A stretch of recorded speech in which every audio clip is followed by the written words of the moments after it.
Warning, this podcast contains spoilers.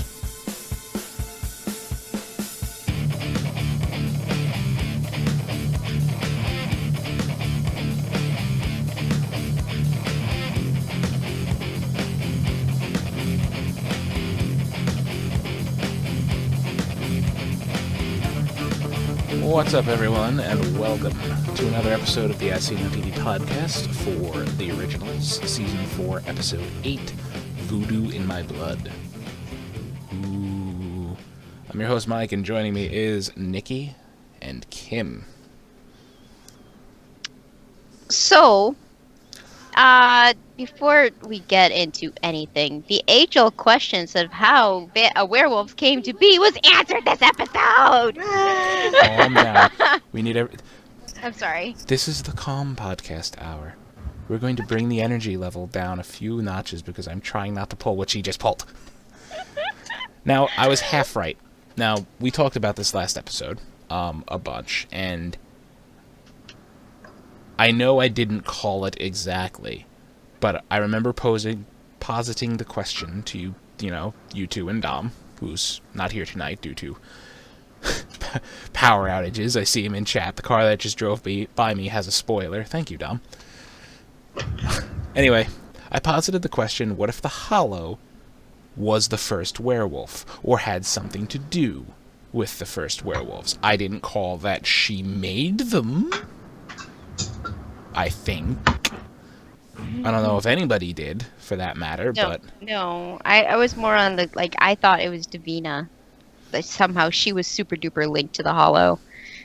Just because the way her voice had that, auto-tune to it. I was like, she's definitely evil. They wanted to He kept saying she was the Hollow, which is not the case. No, not the case. So apparently she is not the Hollow. The Hollow is a Native American girl from around about the year 500. Mm-hmm. Well, they were mages. Yes. I didn't come up with this year. This is, apparently someone wrote a recap of this and said the year 500. Which is, they call them mages. Anyway, it was the merging of two tribes, and two powerful witches got married. They produced a child. They did all kinds of blessings over the mother every day for 9 friggin' months, and then out comes just super big, a plain old psychopath. It's Hope, except Hope doesn't give a shit about power. It's like inverse Hope. Hope doesn't give a shit about power. She gives a shit about family and being nice and all that other stuff. The Hollow doesn't care about any of that shit. She cares about power. Mm-hmm. And she came out that way. I don't know. I just love, they, in order to stop her, the 4, most powerful elders came together and forged a mighty axe. I'm like, really? A mighty axe, you say? So, this axe is probably broken into pieces. And everybody's along with the bones that they're looking for, this axe has probably been broken into pieces and spread all over the country, and they're going to have to go looking for it. Or, at least all over New Orleans or something. It's one of those plots. Well, why would they break the axe, though? Assuming, over millions, hundreds of thousands of years, I think it would. It's probably gone missing. Probably they're decrepit, well, or it's in some museum somewhere. Yeah, maybe a lark has it. 1,500 years now. A couple of things here. One, there are preserved stone and metal tools from thousands of years ago in no shape to be used, but we do have them in museums and stuff. 2, it was a magic axe. Well, I just figure, it would be too convenient for it to be in one piece for the good guys, it would be convenient if it didn't explode on contact with the Hollow when it killed her. Yeah. Because knowing, our protagonist's luck, it blew up. Or something. Anyway, so we find out that the 4 bones are the only thing that survived from the Hollow's body, and they are, as of now, completely indestructible. Sorry, I'm doing stupid things over here.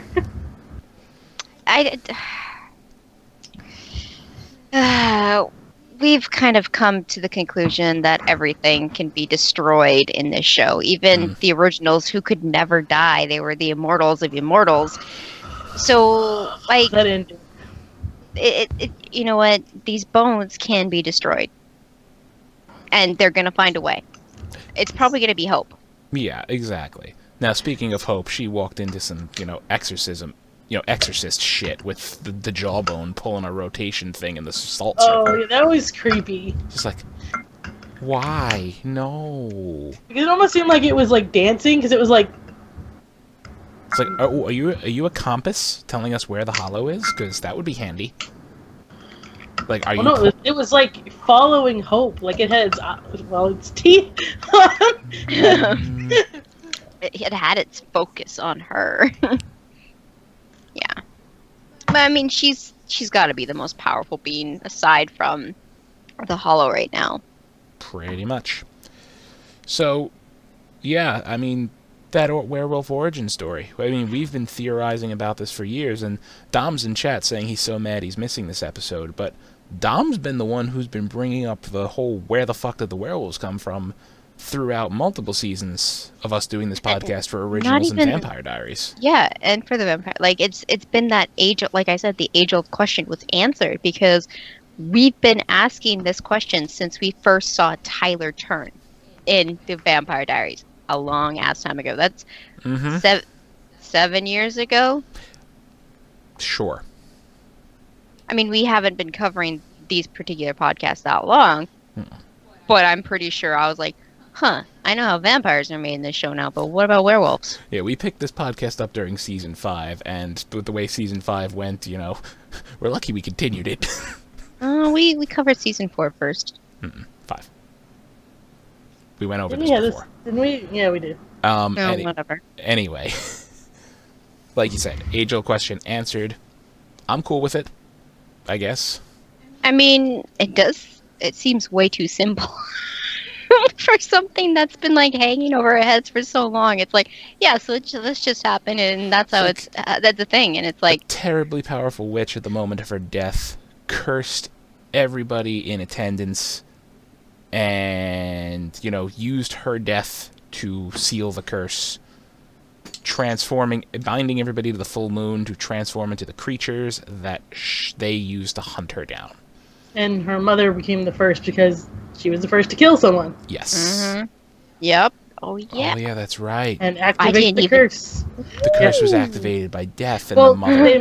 they made the whole comment that she was the first to turn, and then it kind of put two and two together. It was, so the way the werewolf curse is done is because once you kill someone, thus she killed her daughter, thus activating the curse. And so we also find out that particular tribe was the beginning of the Crescent tribe, right? Mm-hmm. Or she's related. They're the Crescents. Yes. Yeah, so the Hollow is the Crescent. Mm-hmm. Yes. Yes. So related to Haley and Hope. Which is why we find out that the Hollow is terrified of Haley and Hope, because their blood is the only thing that could assist in stopping the Hollow. Yeah. Which we find out because, let's rewind a bit here. Bones doing some creepy shit. The end of last episode, they found out that Tyler Lockwood was the last surviving member of one of the Guardians of a Bone. Okay. And, hey, let's call up our friendly old neighborhood Alaric, who I've missed. He was incredibly snarky this episode. Yeah. And I missed that so fucking much. I did too. It almost seemed like Klaus was slightly enjoying it, even though he was annoyed a little bit. It's kind of like, you're not wrong, but... But... Anyway, Rick tells him that he found it in the Lockwood estate. A creepy old mystical bone, magic bone, finger bone. And, he'll meet Klaus halfway. He doesn't want Klaus anywhere near Mystic Falls, because when Klaus shows up, people die. He gets all murdery. He gets murdery. But, unfortunately, he's going to have to settle for Elijah, who volunteers Marcel to go with him, because Klaus is busy with Haley, meeting up with the ancestors, who send a message through Hope of all people. Like, Well, it was Davina to Hope, yeah. yeah, Davina to Hope. Like, tell your mommy and daddy to get their ass down to the church now. Which they do. So, yeah. Nice to see Davina again. You know, never thought I'd miss her. Now, is she alive or is she just there? She's just there. Well, because I know they did a whole harvest, like, you know, there was that botched harvest ritual and stuff, and she's there for, like, you know, Klaus could see her, Haley could see her, the other harvest girls could see her, and she was barking out orders, so... Unlike, I mean, let's put it this way. I mean, Davina was an exceptionally powerful witch due to the botching of her harvest girl ritual. Yeah. And Vincent made her the conduit for all the ancestral magic, so she can probably just use all of that willy-nilly like she pleases. So, hey, manifest myself in a corporeal form? Why the fuck not? Which is pretty much what she did. Marcel seemed to be pretty happy for a while, for like a bit, to see her back. Oh yeah, of course Marcel would be. They were tight. They were buddies. Yeah. But so yeah, Davina drops the whole bomb. You know, delivers the knowledge that Haley is the only one that could help stop the Hollow. Needs to basically use her blood. Conveniently leaves out the part that, you know, use her blood plus an immortal sacrifice. You know.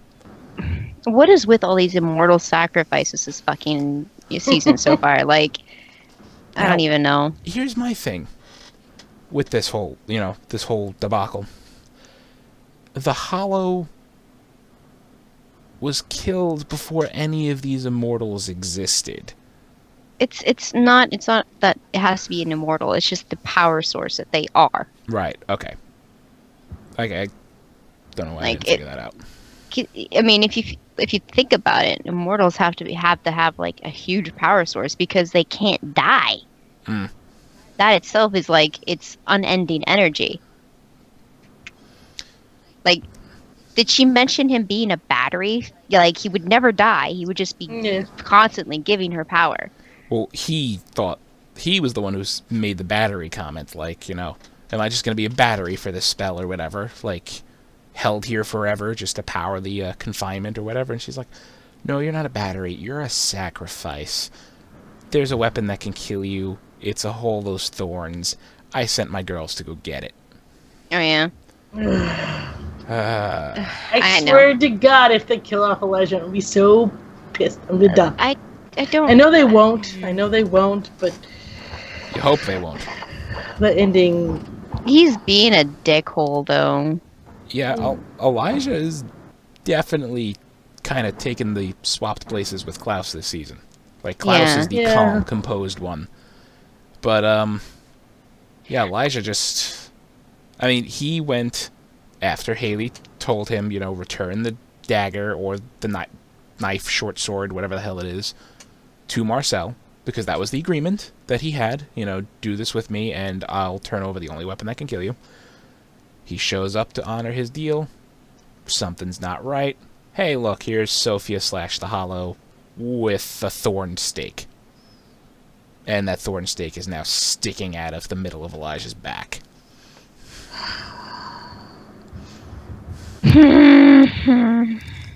Yeah, that's my sound effect. Same sound effect. Just that one. Are you ready to die, Elijah? Like, Ready. oh, that's Well, great. I mean, they still have to pierce his heart, right, in order for it to take effect. So Didn't matter. It's poison. Marcel's venom. It's the poisoned thorns. I hope the cure. Oh, the cure. But I forgot, they have the cure. Speaking of the cure and the maker of the cure, we didn't get any bit of Freya this episode at all. I'm not. I mean, I didn't miss her. So No, I'm just pointing that out, you know, for completion's sake. yeah, well, she'll be around because now Elijah's freaking poisoned again, so she's got to freaking save her brother again from this poison. Woo. It's the second time you've recklessly been poisoned, Elijah, because you're just not watching your stuff anymore. Mm-hmm. Sorry, cats and their boundary issues.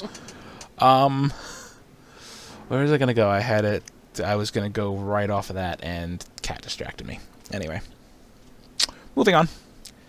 So yeah, Marcel shows up to the whole Klaus is about to die, situation. And, well, Klaus is ready to die, ready to be killed situation. And Davina thinks, hey, I don't need the thorns grown from your blood. You're here. So, what? I saw a face. Yeah, I'm just like, why does even though Marcel hates Klaus, he also loves him, so I don't understand why Davina thinks that Marcel would, do that for her. Mm-hmm. Well, as, when the Hollow escaped with the one piece of bone and left Elijah, Marcel, and Haley, on the floor there, that came up like an immortal sacrifice, and then Haley's like, Davina has Klaus, and then Elijah's face was just like, like you said, yeah, Marcel, he hates Klaus, but he loves Klaus. Davina doesn't give a shit. No, I know Davina doesn't give a shit, but like, for her to be like, oh well, you know what, Klaus has put you through a lot of shit, so you must hate him as much as I do, so you're gonna kill him, right? No, not right now. No, not right now. And it's like, not in this particular circumstance. It's not ever gonna happen. Yep, sorry. I'm gonna have to force you. Mm-hmm. It's like, it was painful to watch. Just forces the venom out of Marcel's mouth, and then just like trails it along the floor, opens up a cut in Klaus's wrist. Like, I'm just watching this scene like, that is the most odd way to deliver venom I've ever seen. But you know what? Whatever works. I mean, I've seen, Prue, fly potions all over the place to get onto the demons and stuff. So I guess, Davina can do She's it. talking about Charmed, if anybody did not get that reference. Sorry. That was it was a seamless transition in my mind, but I forgot not everybody has seen Charmed. That's okay. My apologies. We knew what you were talking about. We did, yes. You've been binge watching it lately, and I've been catching bits and pieces. But every once in a while, I binge watch it because I love that show. So did she. Mm-hmm. Like, I've watched it straight through once. I liked it. Not enough to binge watch it multiple times. I have other shows for that, but there's a particular point in the series where I kind of stop and I just watch it, occasionally, and then I get to the end and then I don't watch it for a very, very long time. Mm-hmm. So, anywho, yeah, which is Hope walks in because at one point she's listening in. She overheard Davina say like that she's gonna kill Klaus, and she just rips her bracelet off like, nope, going to save Daddy.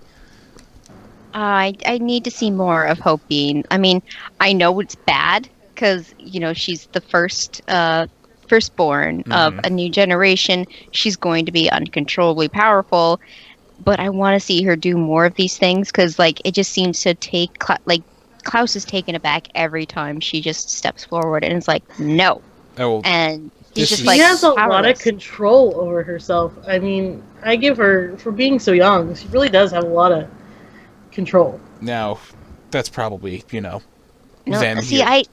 probably Haley hearing the story of, from Freya, firstborn witch in the Mikealson line is going to be cataclysmically powerful and, yes. unable to control it. So she's probably she's also part impulsive vampire and angsty, angry werewolf. So she's got all of these things that are supposed to put her more out of control. So she's going to hit... Yeah. But that werewolf part won't kick in unless she kills someone. Tyler was an angsty little bitch. Well, the angstiness will be there. But... The angsty and aggressive angriness, that's... The point I think Nikki's trying to make here is Hope is going to hit puberty, and there's going to be reports of an atomic explosion in New Orleans on the evening news. Because, she's got 3 things working against her. All 3 of the parts that she is are incredibly, just so powerful. They're hard to control as they are alone. Mm-hmm. So it's like the trifecta of, you are screwed, Hope. Triple threat. Anyway, threat. Hope walks in, straight up tells Davina, you promised to help. You're hurting us. I'm not going to let that happen. Just punches the air and then, like, punches thin air. And Davina just goes, gone. The salt circle binding Klaus is gone. Like, she probably dispelled almost every magical spell in that room at that point. Good. Just like, no. Bye. Like, congratulations, Davina, conduit for the ancestors, ridiculously powerful harvest girl, and all this other stuff. You were just bested by a 7-year-old. I don't think she really expected that, though, either. No, like, there's that, too. I mean, she's like the Antichrist. She's going to be cataclysm. Hope was just, prophesized as something of the destroyer of the world. It's like, no, that's not the case. She's just incredibly powerful. And because you thought she was young, you think she's a pushover? Mm-hmm. Clearly not. I don't know. I was going to say overall, I like this episode a lot. I want it was more a good of Alaric, episode. Who, towards the end, told Klaus, like, you probably heard by now, Caroline and I started a school for supernatural, kids. Like, our girls are thriving there. They're learning to embrace their powers and control them and not feel like some kind of outcast or whatever. Like, they're learning to love what they are. And Hope was always welcome there.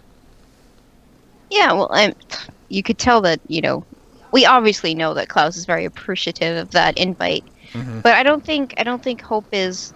Not once have they ever said, no, don't. They're saying, yeah, don't use your powers. They're trying to teach her help her control them. But not once have they said, don't be a witch. Stop doing what you're doing.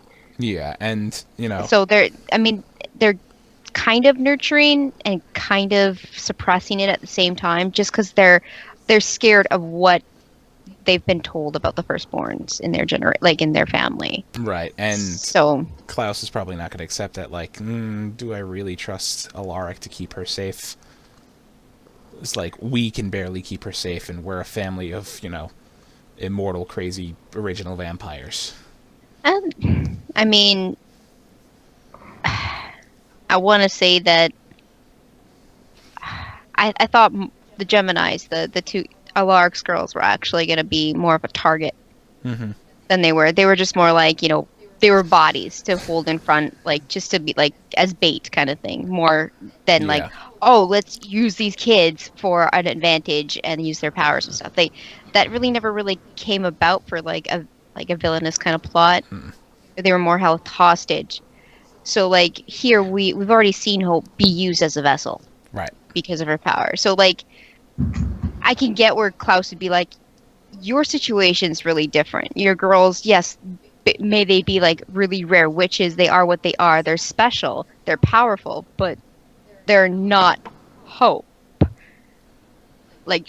Being his daughter aside, they are not her. She literally is just she might as well be the sun in the universe right now, because that's how powerful she is. You have twins who are siphoners born from a vampire. Were the girls vampires also? No, they were just normal. They were just normal siphoner Gemini witches. She was the surrogate. Right. Okay. Yeah, I know that. Really, I just Caroline for a second was a surrogate. I got it lost there for a second. Yeah. So Hope is, as we said, all three. So. Yeah. I could maybe eventually see Klaus being like, yeah, it's safe enough now. I will accompany her and stay in the vicinity, but yeah, she can go to school and be with other kids like her. I could see him eventually doing that down the road, but he'd have to have really good proof that everything is just settled. There's nothing gonna prop out of the ground and be like, "Heebie-jeebies! I got 8 heads and I'm a snake. I'm gonna eat you." Heebie-jeebies. Yeah, I'd get the heebie-jeebies from that, wouldn't you? Yeah. Speaking of the heebie-jeebies. A Hydra snake? Yeah. Yeah. Speaking of the heebie-jeebies, we got the Hollow, who has Elijah, at her feet. Anyway, next episode is called Queen Death. When the Hollow sends a terrifying message to Vincent, he must team with Haley and Freya to embark on a desperate mission to stop the Hollow once and for all, even if it requires a heartbreaking sacrifice. Elijah's gonna throw himself out there, but then Vincent's gonna be like, no, it's me. And Vincent's gonna do it. Or some other. No, they only mentioned 3 people in this synopsis. So I can only go off of that. Yeah, alright. I don't know. Because we already know that Elijah's in shit, and he's already said, I've done bad recently. I need to kind of, have, penance myself. But I think because Vincent has become such he's a super likable character, especially in this season. Yeah. So far, you know what writers and creators do to lovable, likable characters. I didn't know the Whedon started writing for this series. It's just something that all the writers have started to do because it gets the viewers engaged. Gets the viewers engaged and enraged. Yes, but then they keep watching though. That's the point. Very true. That is the point. Anyway, I think that's our show. Is there anything else you girls want to mention?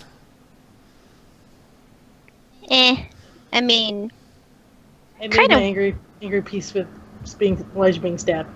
Just channel that anger. Go out into the world tomorrow channeling that. Well, I mean, because, she had that cute little, like love scene, but she's mad at him at the same time, because he said she's like, yeah, I'll sacrifice myself. And he was like, are you fucking serious right now? Yep. Am I the only one who noticed that Haley, the actress who plays Haley, could not, she couldn't keep her fake American accent straight during that scene? A little bit. I mean, it happens. I know, it but happens. I don't know why, but it's just the way she said, Hope just got her family back, and I'm like, oh yeah, I forgot, you're Australian. Did anybody notice that for that sentence, you weren't in character?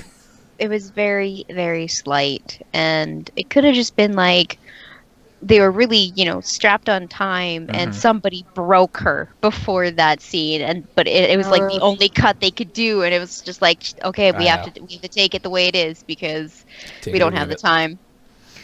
Or just I think sometimes with just certain words, I think it's just obviously I don't have an accent, but I mean I've noticed it with anyone else that has a thick accent and they do the American accent or it's just certain words that they have to convey. It becomes tough. Yeah, there's some words they just can't do. Like if you watch House, Hugh Laurie slips on a couple of words throughout the whole series. He says certain words in the very British way, and it's like. It just hits you he's British. It'd be like me with certain words, too. If I was acting, I wouldn't be able to say sorry without saying it sorry. I can't say it the other way. She can't say sorry. No, I can't say sorry. The Canadian. I can't do that. There are certain words that I can't get out either without them being weird. Yeah. Yeah. There's only so much you can do to alter your natural speech patterns, and I mean, hell, when I get excited, a couple of Brooklyn Italian slang phrases come out of my mouth. There's nothing I can do about it. I get Irish out of nowhere, it just comes out of nowhere, and I'm like, okay, and obviously, I mean, it's heritage, but you haven't been around actual Irish people to catch on the accent, right? To live with them and not all the time. Yeah, no. Yeah. I mean, I've gotten the super this does happen. The whole super Southern accent. I will tap that onto words every once in a while. That I've been around. That makes sense. But the random Irish accent out of nowhere doesn't make any sense to me at all. I'm reminded of a time I visited Indiana and everybody had me pronounce water. Water. Yeah. Water, not water. It's water. It's can I get? No, sorry. Yo, can I get a glass of water? Or water, and they're just no, it's water. I'm like, water. Water. It's got an ER at the end, not a A. But everybody there pronounces it Wada. Like W-A-D-A. Wada. Maybe add an H at the end. Wada. So what we're saying is, it's okay. You're allowed to be Australian sometimes on the show because things happen. Things Good happen. on you, Haley. Exactly. Oh. This has been the regional dialect minute of this podcast, and that's our show. Nikki, where can they find you? The more you know. Lady Phantom 24. Yeah. Rainbow. I'm 24 on Twitter. Like, I like to set up a timed effect where I can click a button and anticipate the timing, and then just make a rainbow appear on my screen. Imagine. Kim, where can they find you? Isn't it more you know? Isn't it a star? Like, phew. Yeah, it's a star Yes. that like shoots across. That's and why I leaves only a did rainbow. one hand. Sorry. Oh, okay. Twitter's at H2FFI. Damn it. Sorry. That's okay. H2FFITY. It was because my stupid transition. I was like, oh yeah, Twitter. Blah, blah, blah. Right, Twitter. It's a thing.